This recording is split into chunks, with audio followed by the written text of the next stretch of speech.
Welcome to another episode of 6'5 Guys. Hi, I'm Steve Lawrence. And I'm Ed Mobley.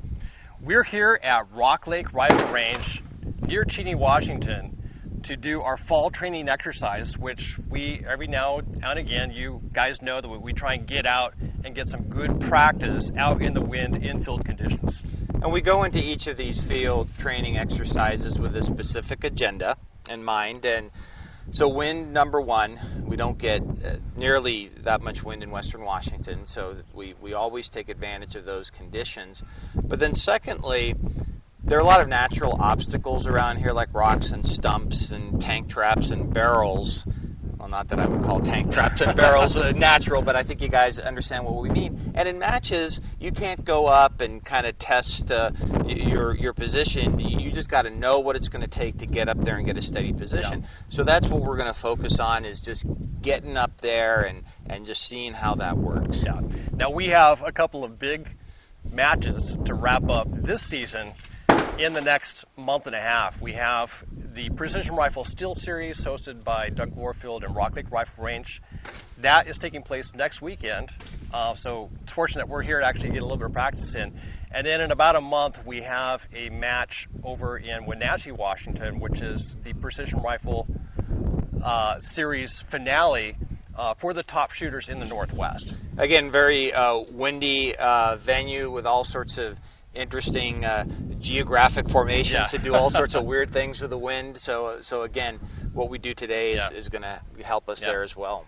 So come along, guys. We're going to actually go through a little bit of training and drills, and then have some takeaways and key learnings. We're going to do a little bit of AAR after each of these things we're going to be practicing. Come along, folks. Okay, folks who watched our winter field training exercise, you probably witnessed somewhat of a big equipment malfunction on my part as far as attire is concerned. You know, it's been over a year that I've been harping on Ed to ditch the cotton Levi's, which in my view don't work in a wet weather environment. They really retain that moisture, so you're going to lose heat, you're going to feel cold and clammy. And I've been advising him to go to more of a polycotton ripstop, which is lightweight and actually sheds that moisture fairly easily. Yeah, so right now I'm a big fan of the ACUs. You can get the genuine article at military surplus stores or on eBay for around $25. Ripstop fabric, flame retardant, which you never know. You never know. Got the pockets for the knee pads. Pockets for the knee pads. And then just a layering approach here with some fleece and a t-shirt. If it really gets cold, I'll wear long underwear. And then if needed, if it starts raining, I've got this Lands' End jacket with a Gore-Tex interior. And then if it really gets wet and you're in snow and slush, you've got these military issue Gore-Tex pants that just pull right over here. The pockets even interface with the pockets on the ACU, so it's really a nice system. And then as far as footwear is concerned, I've for a long time been a big fan of the Danner boots here, because you can get into a kneeling position. You got a nice stiff sole here. They're made in USA, completely rebuildable. So that's where I am from a dress or attire perspective. Yeah, you know, I actually wear the military issue, ripstop pants from time to time. What I'm donning today, and I actually have another pair of the mascot pants. These are 1,000 denier nylon with the Kevlar covering that has also the knee pad pockets that you can put knee padding in. Work really well. Also don't retain moisture. Also take a layering approach here in the Northwest because it rains so much. Always have Gore-Tex in the truck, which is a couple hundred yards down the hill if I need to run it. Also keep a fleece pullover in the truck. It's always good to have that in case things turn a little bit cold, so you can layer up. Boots. A couple months ago, actually, got rid of the Merrells. They were starting to wear out, and I ended up getting some Lowas.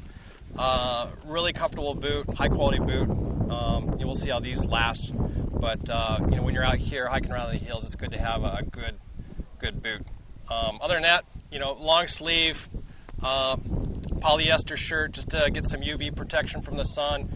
There's not very many clouds out, and I actually get scorched pretty bad, and then I a cotton t-shirt because we don't expect rain today, and it's going to be in the low to mid 70s. Yeah, and where there's rain or when it's winter slushy, I mean, we don't have a shred of cotton on our bodies. I mean, that's really important. And then a note here on these Kevlar knee covers, I think that's definitely an upgrade on the ACUs because already I've worn a hole in one. So I'm definitely going to be doing some type of patch on the knees here with some Cordura or something similar. So that's our quick update on the field gear that we're wearing today. And let's get some training. Yeah, let's start shooting.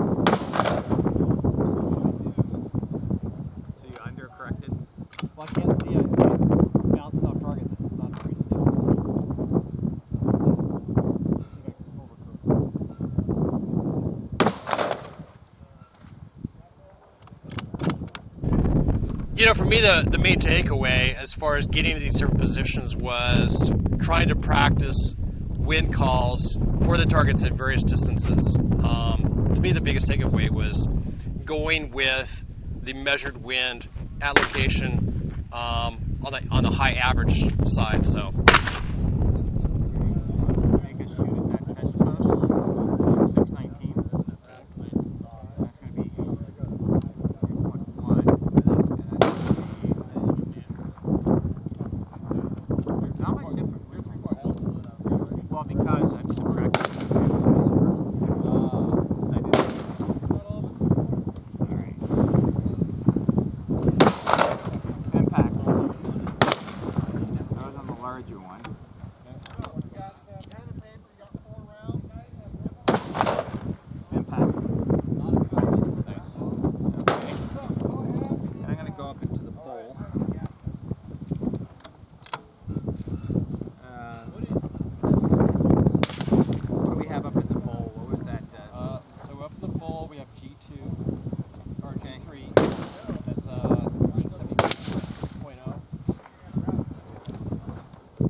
High.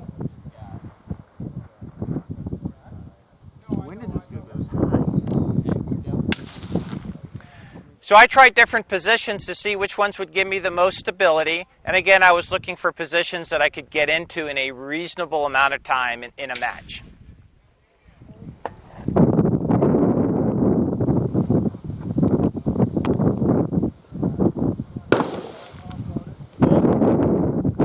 On target.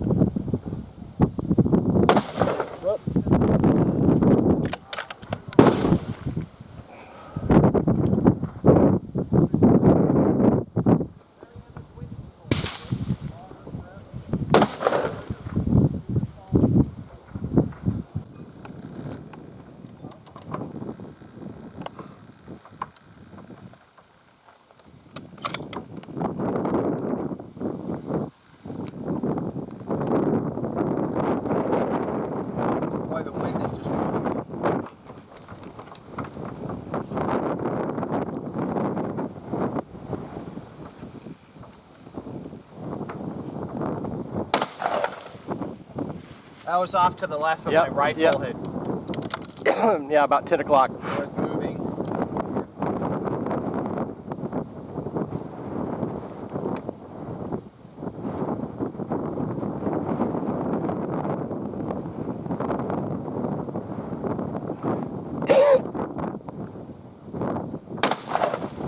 Where that went.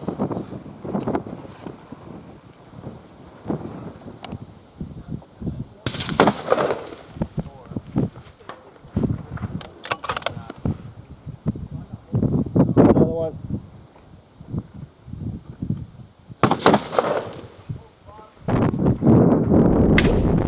one thing about coming out here was I'm firing virgin brass, and with all these rocks, it's very difficult to find stuff. So as I was firing, that was one thing in the back of my mind was, hey, I got to keep track of where this brass is landing just so I can come find it. I didn't want to lose a brand new piece of brass.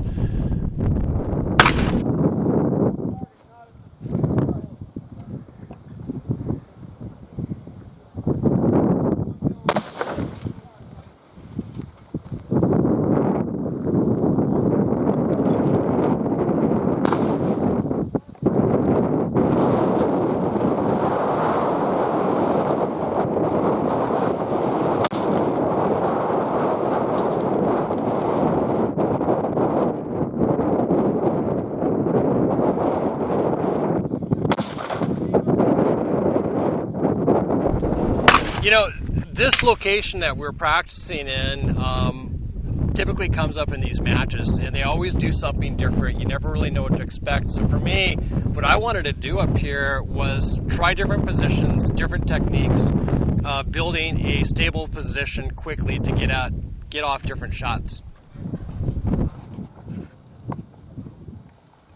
Okay, 0.7.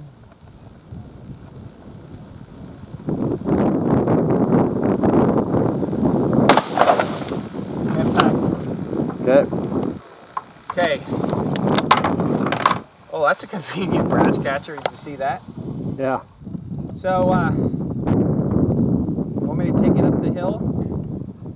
Go for G2. That's a good target up there. I think on the fence line. Okay. Does a 3.8, 1.2 wind hold.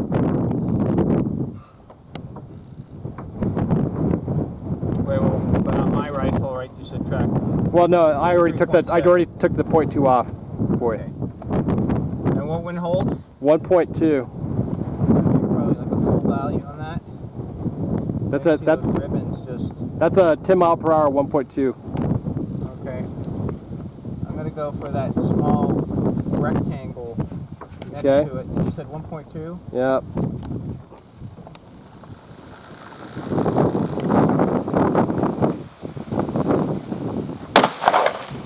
Impact. The thing I've noticed though,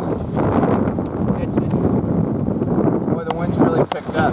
Yeah, it has. I'd add another 0.3 or 0.4 to that wind.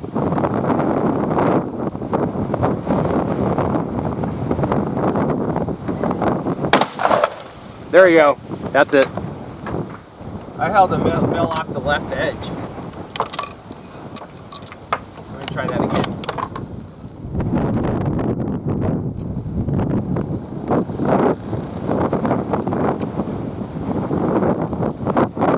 Well, this is really awkward, Steve.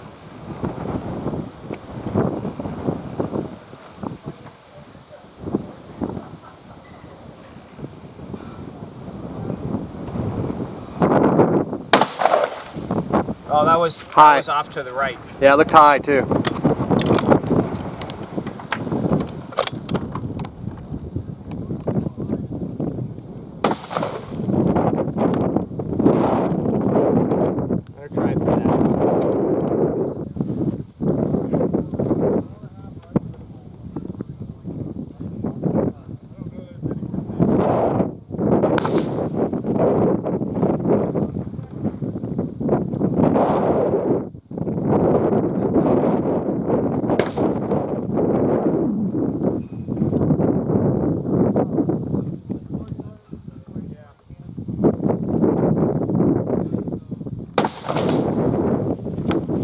So I worked in a position that was extremely difficult for a left-handed shooter.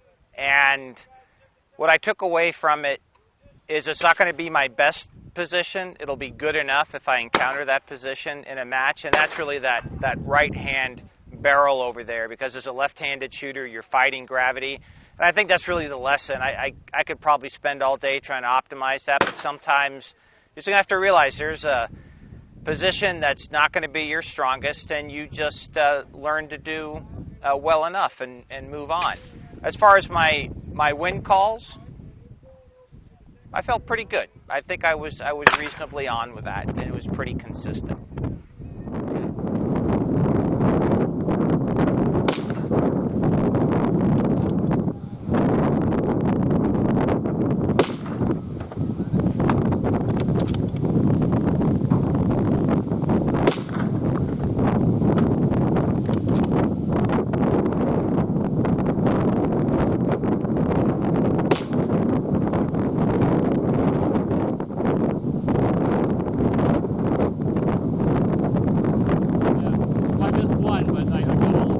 Oh, you did? You know, we started off at this location. They had a KYL rack. Worked my way down it, and I was on target on that very smallest fifth dot at 431 yards, I believe. So I kept on hitting it over and over, and I think on the fourth time I hit it in a row, the thing just flew off, so we actually lost that target on the rack. That was a lot of fun.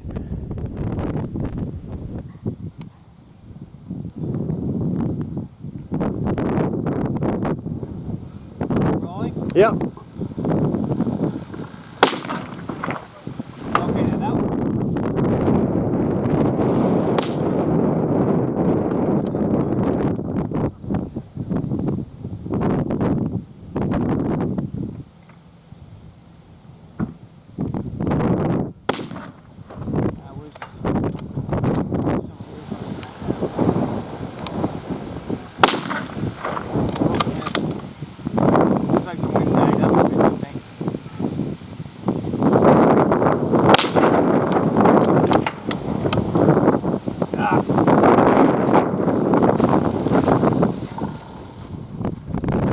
Another thing we did today is simulate a match environment. So we went from target to target.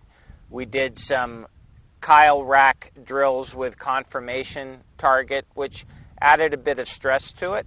But we both did pretty well, and that also built a degree of confidence.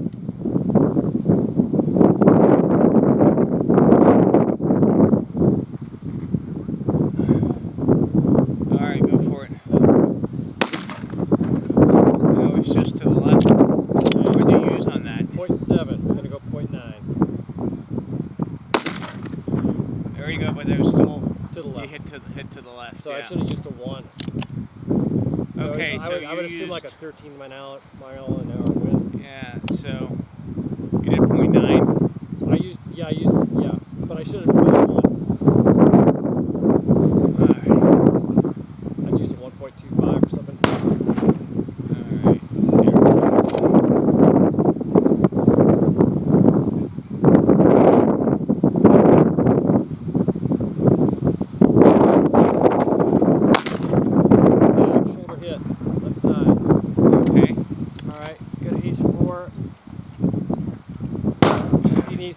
Fox up on the fence line. We won't hit the fox. Yeah. So I am at, let's see, IPSC, right? Yeah.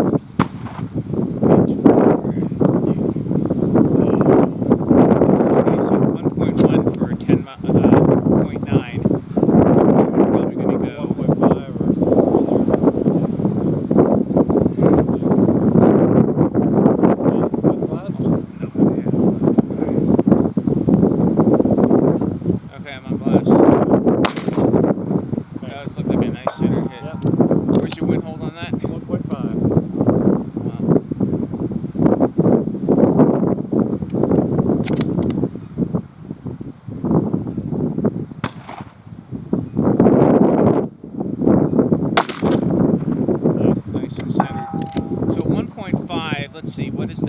You know, as Ed had mentioned, one of the things that we really liked doing was running a side-by-side drill. You know, we ran it a couple of ways. One where he would take a shot, I would follow up, hit the same target, and it felt really good to actually go through that and have a nice, clean run.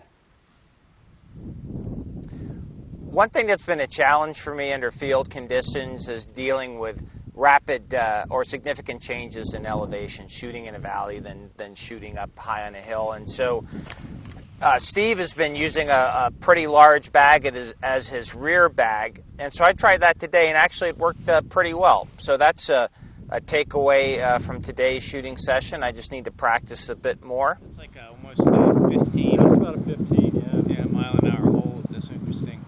Okay, we're going to go G2. All right. That's where that H is on the fence.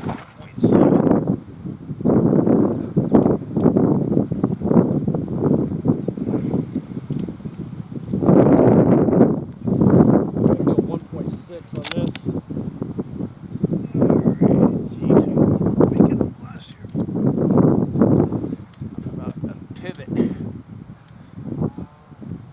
I'm liking this using the big bag here. That works.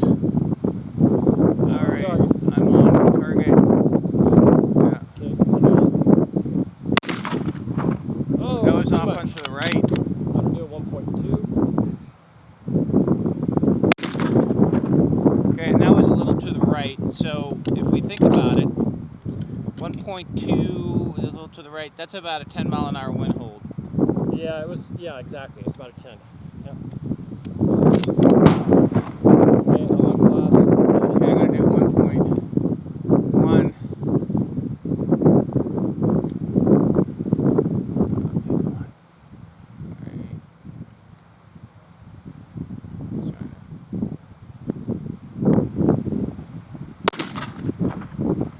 Let's see it. Yeah. Okay. Okay. Moving on up the hill. That was the 803 yard. You know, one of the other key takeaways from the training here on this site was the fact that what we discovered was different wind holds for different distances or where they were actually at on the hill. What we noticed is at some locations that sometimes we actually had to hold more than what we measured the wind. And as we moved up the hill, sometimes we would hold less or more. It changed up, but you just need to know, observe the first round impact and then make a correction. I think after our performance today, we're doing a decent job of reading the wind. I wouldn't call ourselves professionals, but certainly I'm feeling more confident, and I think Steve is too, about our wind reading abilities going into a couple of big matches here. All right. Okay. Target. With you?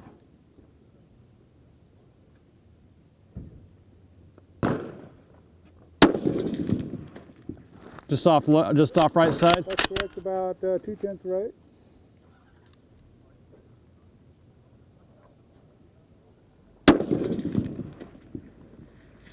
Same.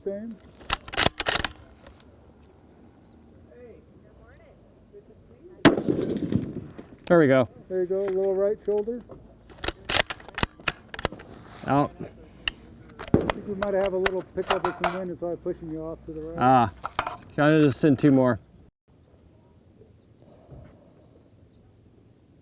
There you go, right in the head. You called that, right? Yeah.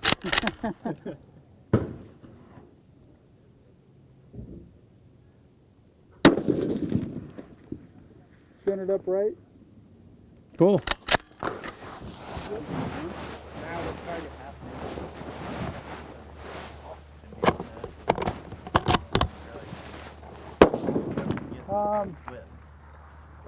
I'll go with that 8-inch Impact. square one. Follow up. Impact. You on it? Yeah, I'm on it. Awesome. 3rd round impact. All right. So, man, this is a real shooter. Loving it. So we've got a 600-yard target out there, and the wind has really picked up. Steve told me that his hold was about a target width off the left edge, and with a 243, that tells me the wind is really moving.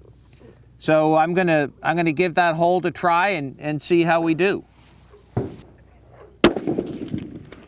That was just off the left edge, so it's a little too much wind.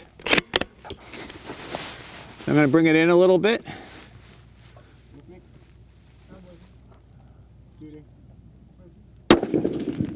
And that was on target.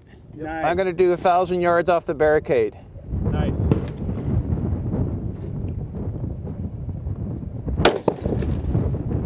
Impact. Can we hear the noise? I'm gonna try it again.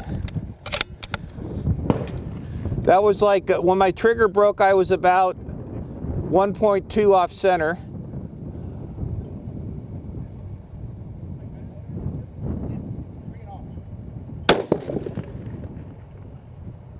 You're about 0.3 off the right, so come left, 0.3.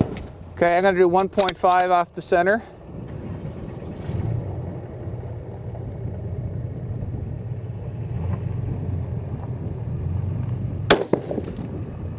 Impact. Okay, I'm gonna do it again.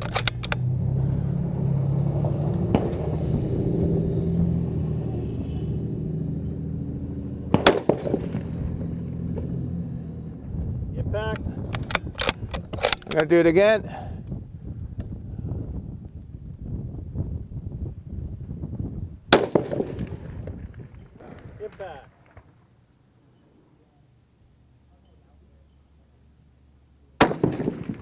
Impact.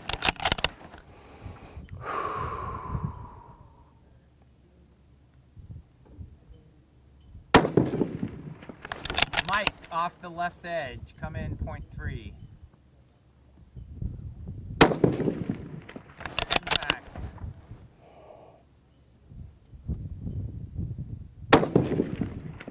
Just up the top. Windy. Impact.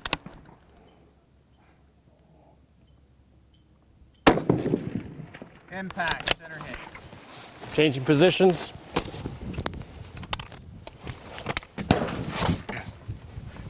Folks, thanks a lot for coming along on our fall field training exercise.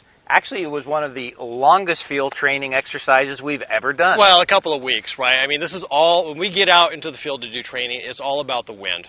That's why we're out here. You can't get the type of training in a square range, particularly on the west side of Washington. And we're here with our friend Gavin Gear of Ultimate Reloader at his Ultimate Reloader outpost near Kashmir, Washington. So thank you, Gavin, for being our host. Yeah, great to have you guys up. And, you know, it was a killer day at the range today, trying out 2 different, you know, Ruger precision rifles. And, you know, it was really great to see what you guys do up close, like right there with you. And one of the things that I found really interesting today. Well, I hope you didn't lose respect for us. Oh, of course not. So, you know, it's the way that I like to learn is to hang out with people, watch what they do, have them coach me. You know, it was great to have you guys spotting for me. But, you know, there was a couple things that I thought was really cool about what I saw you guys doing today. The first was reading the wind. And this is something that is relatively new to me. I mean, when you're shooting at 100 or 200 or 300 yards, it's not a huge deal. But when you go out to 1,000 yards. Absolutely, yeah. And it was my first time out at the North Central Washington Gun Club, Yep. Right outside of Wenatchee. The winds were really switchy, and you know, I felt great because the very first target that Ed and I got on was at 485 yards, 4-inch square. First shot, I was just off, you know, one side of it, made a correction, and got 3 impacts right in a row, and then Ed pretty much did the same thing right after me. It's a good feeling, isn't it? Yeah. Yeah, no, it was a good training exercise, and there were some things personally that when we were out in St. John at Doug Glorfield's place that I wanted to improve on, so I did a little bit of practice at home and came out, and particularly in the kneeling, and I did a lot better, so I was actually very happy with that. So tell me this. You know, we had a couple things that we talked about with wind I thought were interesting today. One was it's not a constant wind speed, right? Mm-hmm. We were talking about, you know, where we were shooting there was one wind speed. Out in the middle of the valley there was Correct. Another wind speed. So, like, how do you calculate based on varying winds at different ranges what your overall holdover would be? One experience. You know, it's fun. It's interesting because when we first got out there, I asked Jim Finley, right, your friend also, to give us a quick orientation. It's my first time there, and he gave us a little bit of coaching as far as tips on making that first wind call. And he said, you know, from the position we were at the targets we were going to be shooting at, start off with doubling your wind call from your measured wind speed. So that seemed to work. Didn't work all the time, but it was good initial guidance, and a lot of times I think experience helps. Well, yeah, and so what you're pointing to is that each location, particularly here in the western U.S., where you've got mountains and canyons and stuff like that, you get all sorts of switchy, swirly wind. Mm-hmm. And just like Steve did, the first thing you want to do, is, if you've never been there, is ask somebody who's been there about some of the prevailing conditions and some of the nuances, because there can be places that have some weird updrafts and downdrafts that quite honestly you can't see, and just experience with that particular site is really the only way you're going to know about it. What about mirage? Because that was another thing that we discussed today. Mirage can help you, you know, if you are able to see mirage, it can help you see what the wind is doing depending on the direction of the mirage. It works up to a point. And it's just one additional piece of data that you can use to make that wind call. So sometimes it looks like the air is going up. It's a boil. Right? Yeah, it's a boil. And that generally indicates either you've got a wind coming straight at you or from behind you or no wind at all, generally. I mean, so is there anything that you would do with that information when you see, a mirage that looks like I would factor it in to the initial wind call. Again, if you get a first round impact, great, right? Then you use your experience and the information you have to make a good wind call. But more often than not, you may be off target, and then you need to use that information. Hopefully you spot that shot, or you have a good spotter that can tell you what correction to make. Yeah, I mean, if you get a first-round hit, I mean, that's a blessing. That's great, and then you go with that wind call. But at longer distances, more often than not, you're not going to get that first-round hit. So you've got to make that correction. And quite honestly, some of the most difficult winds are, at least in our experience, are the ones that might be 3 to 5 miles an hour, and it's not a pronounced left to right or right to left, and it gets very switchy. I mean, I would quite honestly take a nice, constant 10-mile-an-hour wind going one way or the other, where it's made up its mind than some of these weird switching winds. winds. I think you saw that. We were shooting at the 1,000-yard target. One moment you're shooting with, a hold of 1.5, right? Mm-hmm. Next shot you take, it's a complete miss. Okay, hold 2, you connect with that. Yep. Okay, next shot you miss. Oh, I've held too much. Now I'm back to like a 1. So, and that's kind of what we saw today out there. In about 5 minutes, I went from 2 mils to 4. Yeah. And then back to 2, and we were, walking it back up and back down. Yep. And another thing you can look for in a match too is as you go from stage to stage, we like to look at the targets and see where is the paint missing on the target. Because if you see that the shots are, say, one side or the other, or maybe high or low, could indicate that there's a prevailing condition that for whatever reason people are not fully compensating for that. So it's just one of those things that you take into consideration. And one of the things I do, particularly in a match environment, right, is if I'm not first up in the squad or the shoot order, I'll get down on glass and actually watch what the other shooters are doing, right? Because then you can see, are they tending to miss off to the left or right based off a dope? They come off the shooting line. Hey, what call did you use, right? So, and if they're willing to share that information, then it's helpful. Mm-hmm. And even today, there was a situation at the 1,250-yard target where I was either hitting the target, which you could see, or there was no call. And I was just hitting it at just in a patch of grass that was just swallowing up the bullet. You couldn't see it. And it reminds me of some of the advice that we got from another experienced shooter that said sometimes they'll intentionally aim much lower or much higher to see if they can actually spot that shot, because otherwise you could have just wasted so much time. You're sitting around that information, you're getting new information and you're not getting other information. And some of them would go so like I went a little lower on the target, and then I could see it hit the dirt, and I knew exactly what was going on. For whatever reason, I was going high. But sometimes the target might be in an area where you're not going to get any signature, and so some shooters will actually pan over to another area where there is some dirt and just sacrifice a shot to get some feedback rather than just continue to waste ammo. With the visual reference, like are you looking at a rock or something? Where you just aim at something. The relation, just aim at something. Now, I noticed, Ed, that you only sent about 30, 40 rounds downrange today. What's the story behind that? Because we were there, right, to get some. He was too busy calling my shots.